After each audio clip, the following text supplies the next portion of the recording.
Coming up on Arizona Collectibles. Looks like it was designed by a really insane plumber, because we've got piping going everywhere. Yes. A little more than you were expecting, maybe? Oh, wow. Tonight at 7:30 on Arizona PBS. Thanks for watching Arizona PBS, a viewer-supported community service of Arizona State University.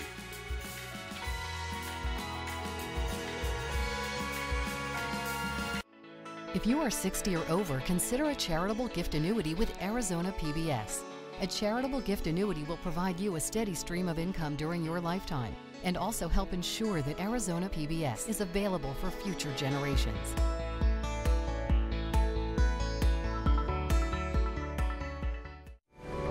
Coming up next on Arizona PBS, Life and World.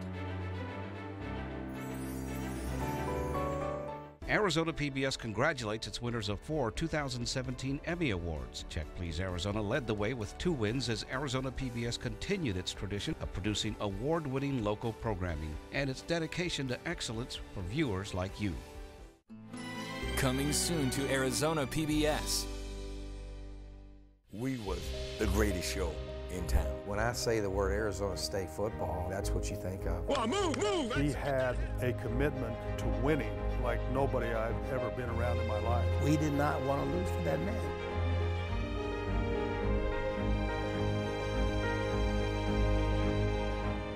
Support for Arizona PBS comes from viewers like you and from Albertsons and Safeway are proud to support our Arizona veterans at Arizona PBS.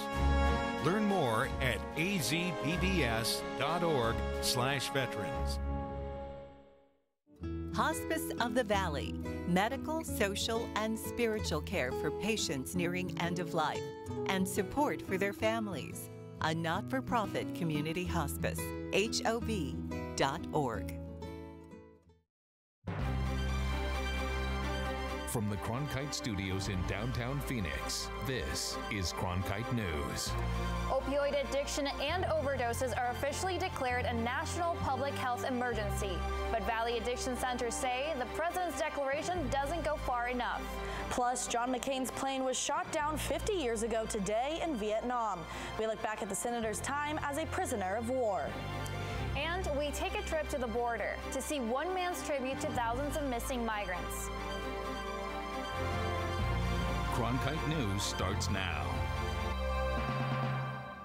Good evening and welcome to Cronkite News on Arizona PBS. I'm Lysandra Marquez. And I'm Blakely McHugh. Thank you for joining us. President Donald Trump declaring a national public health emergency to combat the opioid epidemic that claims more than 100 lives a day. Beyond the shocking death toll, the terrible measure of the opioid crisis includes the families ripped apart and, for many communities, a generation of lost potential and opportunity. Overdose deaths involving prescription opioids have quadrupled since 1999. Today's emergency declaration means states and federal agencies will have access to more resources to fight the epidemic. Reporter Monica Sampson is looking into how those resources will impact Arizona. Governor Doug Ducey declared a statewide health emergency for Arizona because of the opioid crisis back in June. Cronkite News spoke with those on the front lines fighting the epidemic, and they say President Trump's actions today doesn't go far enough. In Arizona itself, we have about 2 people a day that are dying from opioid-related overdoses, which is a pretty significant tragedy. This public health emergency doesn't go as far as a national emergency declaration would have. While it encourages different agencies to work together, it doesn't automatically provide funding to fight the crisis. Congress has to take action to provide more funding. Toxicologist Dan Kwan of Maricopa Integrated Health says while we wait for lawmakers, more people could be at risk. Opioid addiction or opioid use, let's say, and even in someone who's never taken opiates is death. Dr. Brazzi says the most important step in fighting the opioid epidemic going forward is open conversations, saying we need an integrated approach to medicine like therapy and group counseling. I think, continuing to get the word out is critical, and so I think that was an important first step today, the announcement. I think also, ultimately, treatment for this does cost money, and it would be great for the government to really look at making sure that there's appropriate funding for people to receive MAT services, which stands for medication-assisted treatment. Also a concern, the amount of heroin and deadly fentanyl still coming into our state.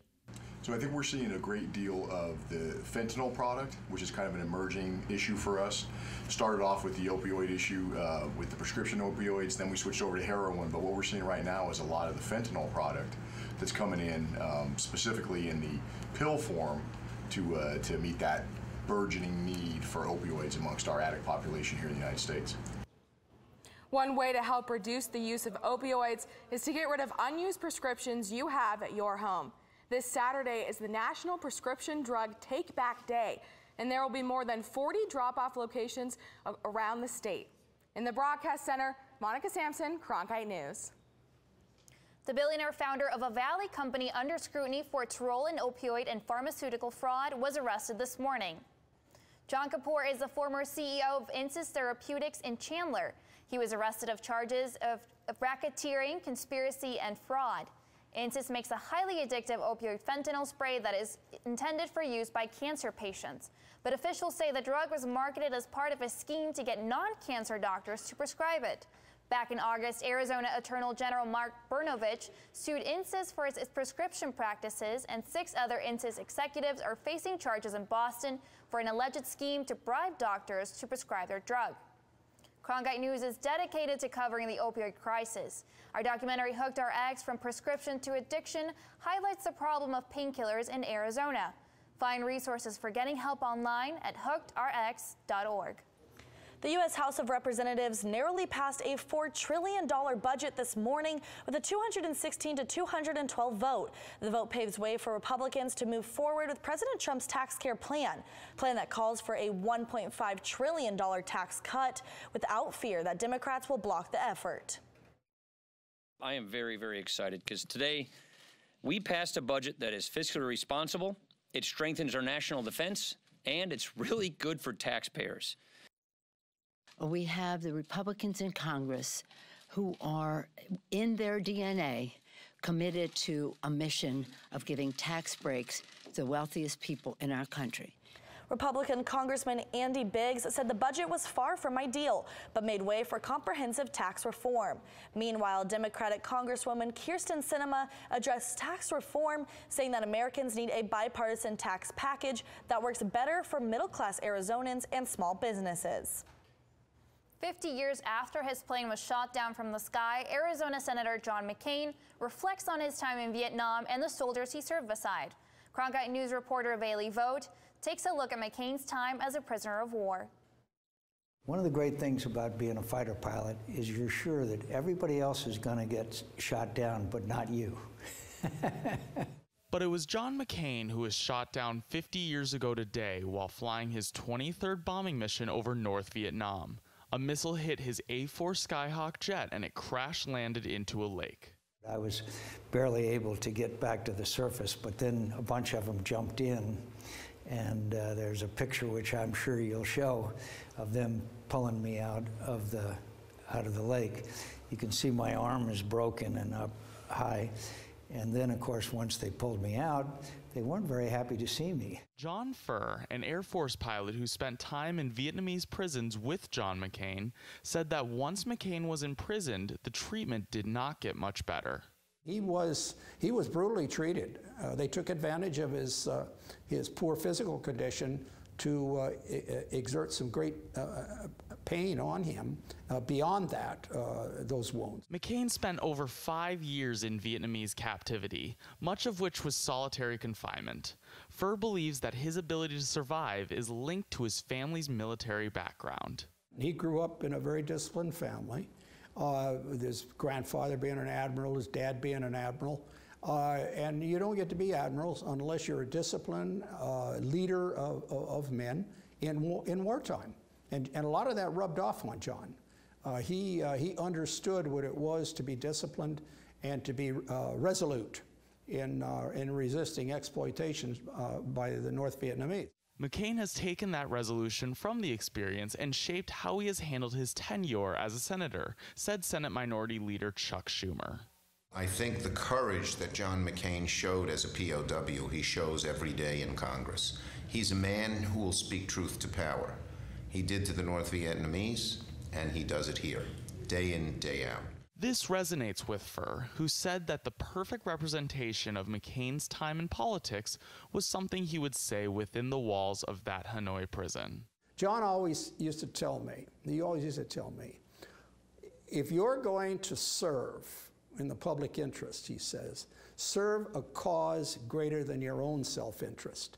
And I think that encapsulates pretty much the key to his, I think, successful survivability in Washington and Washington politics. In Washington, Bailey Vogt, Cronkite News. New developments in Senator McCain's fight against brain cancer. He's been getting treatment at the Mayo Clinic here in Arizona, but the Albuquerque Journal reports that McCain could move to the University of New Mexico Comprehensive Cancer Center for more extensive treatment. The Cancer Center could offer new tools for fighting glioblastoma, the cancer McCain has, which is often immune to more conventional treatments. More than 2,000 human remains have been found in the Sonoran Desert in the last 16 years. And about 1,000 of them have never been identified. Coming up on Cronkite News, one man's special tribute honoring the migrants who have gone missing along the border. I'm Judy Woodruff, anchor and managing editor of the PBS NewsHour. The journalists of tomorrow face a fast-changing media landscape, but quality news remains vitally important to our communities, our country, and our world. At ASU's Walter Cronkite School of Journalism and Mass Communication, students learn solid, reliable reporting, holding the powerful accountable, and rebuilding the public's trust. The Cronkite School and Arizona PBS, preparing the next generation for a stronger future of journalism.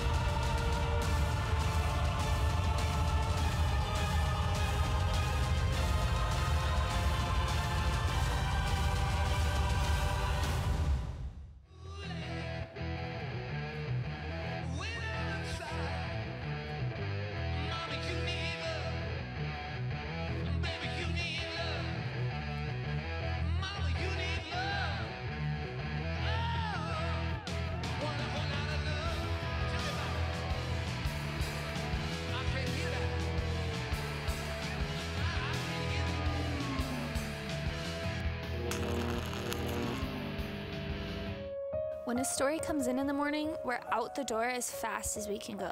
But it's also great to spend more time in communities and produce projects. From the borderlands to the cities, the reservations, and even the state capitol, we want to get to the heart of the matter. When the lights come on in the studio, we know our hard work is about to pay off. We love what we do here at Cronkite News. We're proud to tell the stories of our state. Now, more than ever, it's important to have a trusted news source, and that's Cronkite News. Thousands of migrants crossing from Mexico into Arizona have disappeared in the Sonoran Desert. Cronkite News reporter Chelsea Ray Banez went to the border and tells us just how many people have died. Many of those people, even today, are unidentified, their fate unknown even to their families. One Tucson artist has made it his mission to remember them. Alvaro Enciso builds wooden crosses in his art studio, each one with a red dot meant to represent a place of death. No, not many people know about 3,000 casualties here, 2,000 people missing.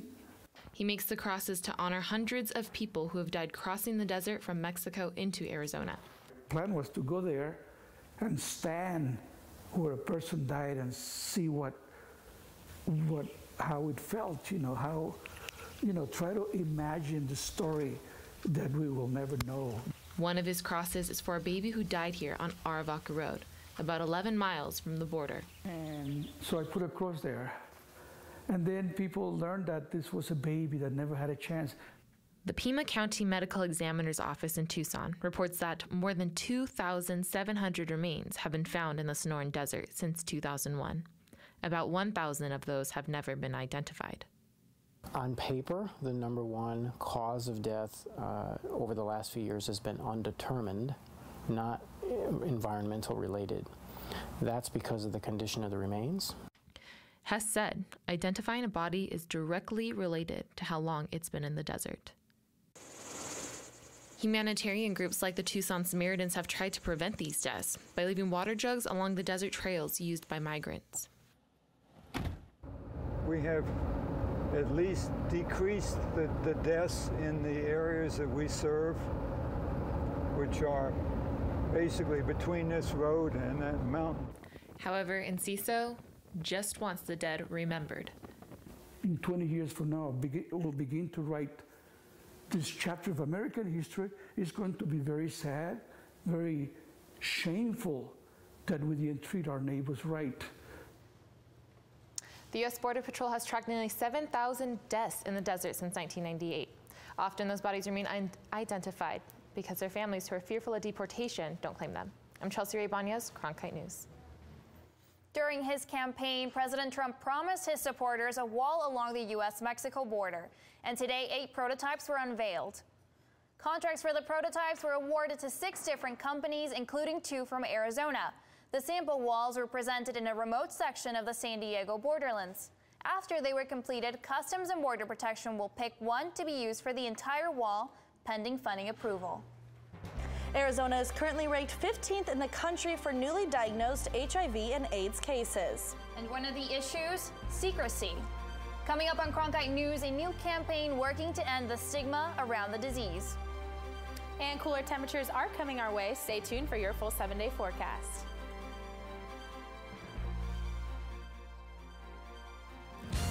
This fall. I'm so excited! What? From the inspiring to the amazing. You're in the presence of history. The compelling. He said, "Welcome home." It was just a powerful moment. To the astounding. I promised myself I wouldn't cry. And from the breathtaking. This is real. A journey to Mars. To the electrifying. We're going to change the world. All this and more. All this fall. Oh my God! Fridays, it's at Cronkite News, your social sharing connection where you choose the news. Facebook likes and shares, tweets, retweets, and favorites. YouTube views and subscriptions. We're watching you watch us. From our digital home at cronkitenews.azpbs.org to your television, web browser, or mobile device.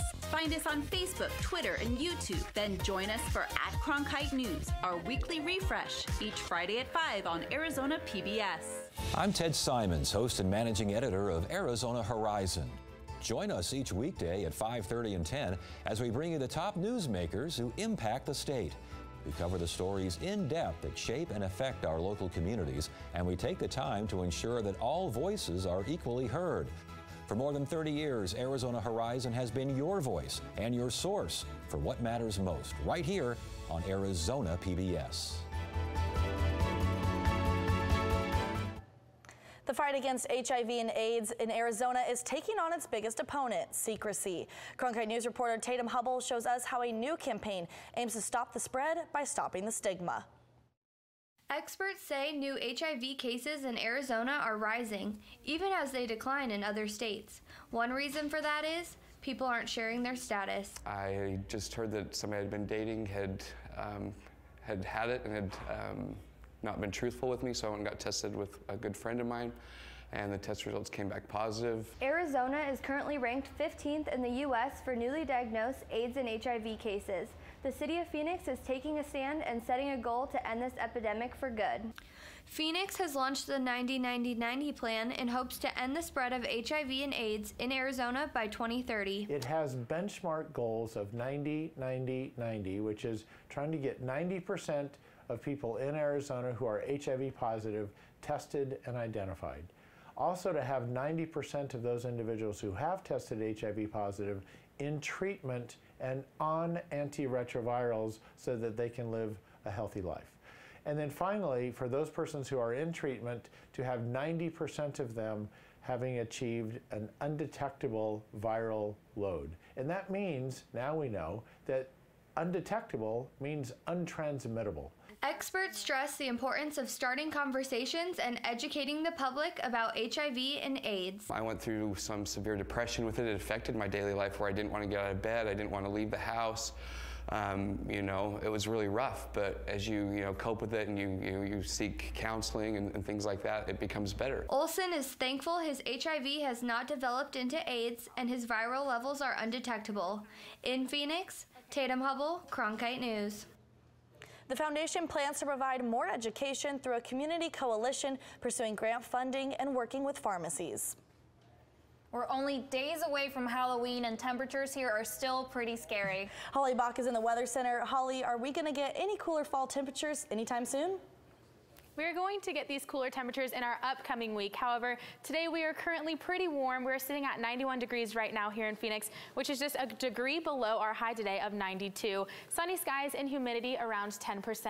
Around the state of Arizona, we see Tucson nice and warm as well at 90 degrees, Show Low at 72 degrees, and Grand Canyon nice and chilly at 68 degrees. Now looking around our valley, we're seeing temperatures in the mid to upper 80s and lower 90s. Now looking at Glendale, it's at 91 degrees, Scottsdale at 89 degrees, and Cave Creek at 86 degrees. And going into our evening, these are going to turn into beautiful temperatures. The temperatures at 77 in Scottsdale, 72 in Cave Creek, and 75 in Apache Junction. Going into our weekend, we're going to have pretty nice temperatures out there. Friday at 91 degrees, Saturday at 90, and then going into our week, we are going to see those beautiful temperatures we've all been waiting for. Monday at 86 degrees, and Tuesday, our Halloween day, at 82 as our high and 61 as our low. So make sure to grab a jacket if you're going to be out trick-or-treating. I'm Holly Bach from the Weather Center. Phoenix Mayor Greg Stanton declared this week College Awareness and Readiness Week. Cronkite News reporter Steven Sidner shows us how high school students are taking the steps towards college success. This whole thing means success that makes me a better person of who I am and who I want to become, and helps me just guide other people the step towards success. Simone Rogers is a success story from the Be a Leader Foundation's annual resource fair, which helps connect students with programs that can help them achieve their college dreams. I was like, how am I going to do this? Why am I going to do this? And what type of resources can help me out? She saw all the available options, and thanks to the fair and her parents, Rogers is a first-generation college student. She's now paying it forward by volunteering for the same group that helped her. Year Up prepares students for technical careers through a year-long program where they take classes for college credit and intern at large companies. Just because you had a break throughout college does not mean you will not have success. It just means that you will just have to fight more. The event is geared towards students like Rogers. See a college education as an economic mobility a tool. Dorilo Felix was also a first-generation college student who was involved in a program that helped him get through college. Statistically, 60% of jobs by the year of 2030, you're going to need a post-secondary education. Rogers and Felix want to tell others it is possible to get that degree.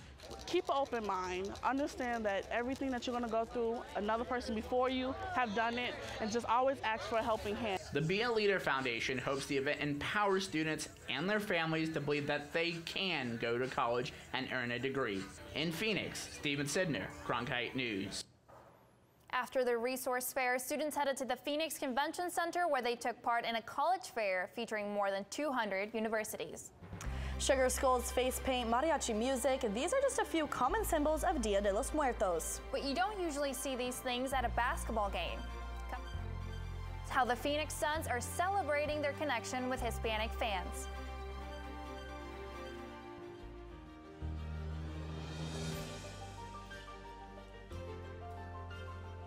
Officially from 36, and he hooks it in! Arizona State wins! Heaving one deep, and it is caught! Jalen Strong! Do you believe it?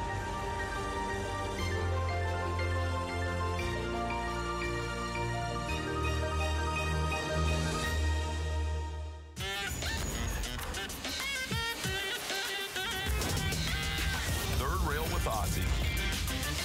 The new weekly show where we tackle the taboo and debate the tough questions with some of the most interesting minds in the game.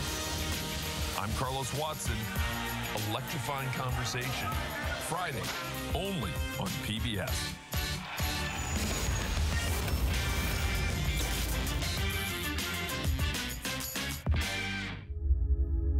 Hello from the children of planet Earth.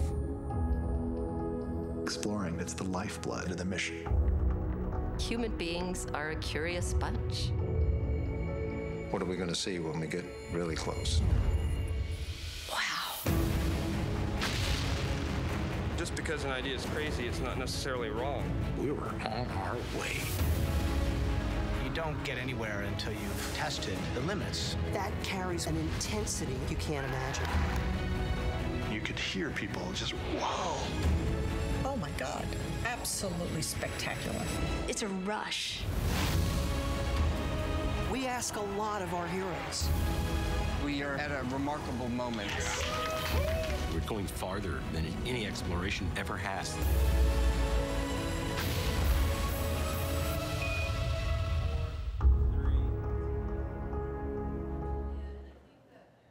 In January, the Phoenix Suns played in the NBA's first regular season games in Mexico City, an opportunity to grow the team's Latino fan base. As Cronkite News reporter Andy Krause explains, last night was yet another step in those efforts. Wednesday night wasn't the first time Alan Ponce sang the national anthem at a Suns game, but as a member of the Hispanic community, the team's Dia de los Muertos celebration that was part of the game against the Utah Jazz held special meaning. It really satisfies me to see that they really appreciate all the traditions that we have, and especially for what I do as a singer, defend mariachi music and regional Mexican music in general, and it's really a wonderful experience to see all of these different performances that they do during the game. Dia de los Muertos, or Day of the Dead, is a Mexican holiday that honors the dead with a two-day celebration in November. Wednesday's activities included traditional Calavera face painting, mariachi music throughout the arena, and Latin-inspired performances during timeouts and halftime. We want Los Suns to be the team of the Hispanic community in Mexico too. We want them to feel included. So that's why we are advertising to them, promoting to them in their language. And not only in their language, but we're trying to do activities that are important for them, that are meaningful, that they're aligned with the culture. The Suns have dedicated social media accounts and promotions in Spanish, along with bilingual clerks in the sales windows.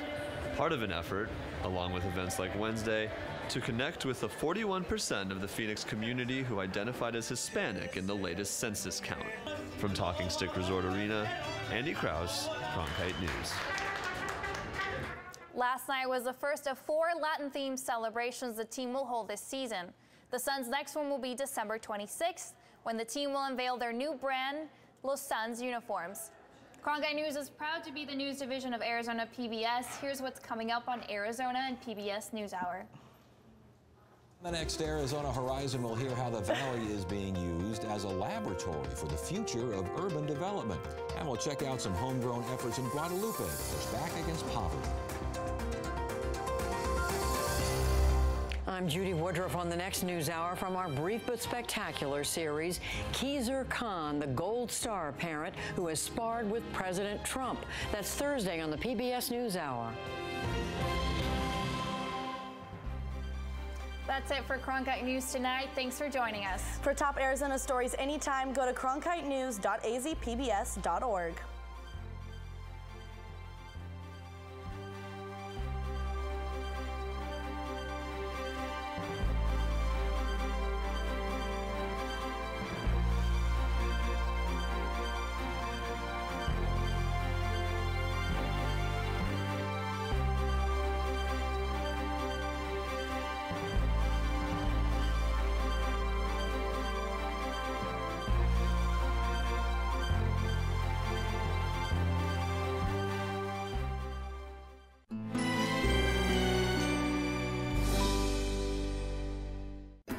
Next time on The Coroner, when Beth discovers a mutilated sheep, rumors run rampant. Piece of light Avenue, man. Jane finds the town's hysteria ridiculous. I'm not asking a pathologist to do a post-mortem on a sheep.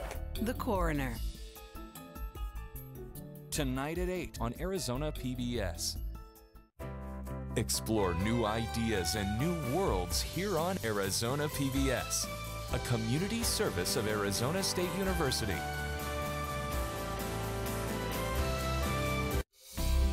The easiest and best way to support Arizona PBS is by becoming a sustaining member.